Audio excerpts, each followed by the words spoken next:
आज आपण कोलंबी बिर्याणी करणार आहोत. त्यासाठी तेल तापत ठेवलेले आहे.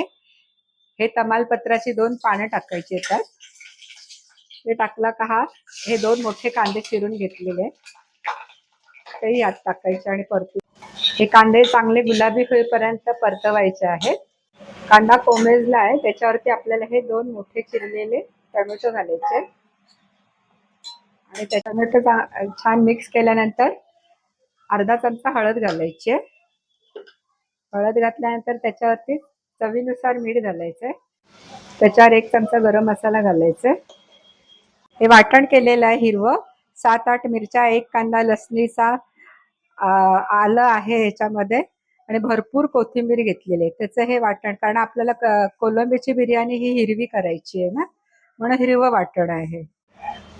हे वाटण पण सगळं टाकायचं आहे त्याच्यावरती आणि छान परतवायचं आहे.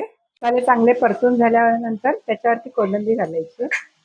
कोलंबी छान परतून घ्यायची आहे. कोलंबी छान मिक्स करून झाल्यानंतर ही बटाटे असे तुम्ही कुठल्याही आकाराचे चिरू शकता.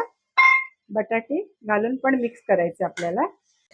अर्धा नारळाचं दूध काढलेलं आहे ते आपल्याला ह्यात घालायचंय. दुसरं पाणी घालायचं नाही, ह्यातच शिजवायचंय आपल्याला. कोलंबी बिर्याणीसाठी भात करायचंय, त्यासाठी पाणी ठेवलंय. या पाण्यामध्ये 1 तुकडा दालचिनीचा, 2 वेलच्या, 2 लवंगा, 4 काळे मिरी आणि 1 चक्रीफूल टाकलेलं आहे. 1 चमचा आपल्याला ह्याच्यात मीठ टाकायचं. मीठ थोडंसं जास्त टाकायचंय कारण वाळून टाकणार आहे ना. आणि 2 पळ्या तेल घालायचे म्हणजे भात सुटसुटीत होतो. हे बासमती तांदूळ अर्धा तास धुवून भिजत ठेवलेले होते. ते आता उकळत्या पाण्यात आपल्याला हे तांदूळ घालायचे आहेत. याचा तांदूळ शिजायला हवा. फक्त एकच कणी अशी राहील ना एवढं ठेवायचं, मग वाळून घ्यायचंय आपल्याला. आम्ही बिर्याणीची थर लावायला घेऊया. खाली थोडासा भात घालायचा. अर्धा खाली घालायचा, अर्धा वरती टाकायचा. त्याची ही ग्रेव्ही आहे ना संपूर्ण इथे मध्ये टाकून द्यायची त्याला. आता याच्यावरती चिरलेला हा पुदिना घालते. आता भात हा संपूर्ण याच्यावरती पसरवायचा आहे. याच्यावरती हा तळलेला, तळून घेतलेला जो कांदा आहे थोडा तो टाकूया. त्यावरती कोथिंबीर वगैरे घालायची आहे.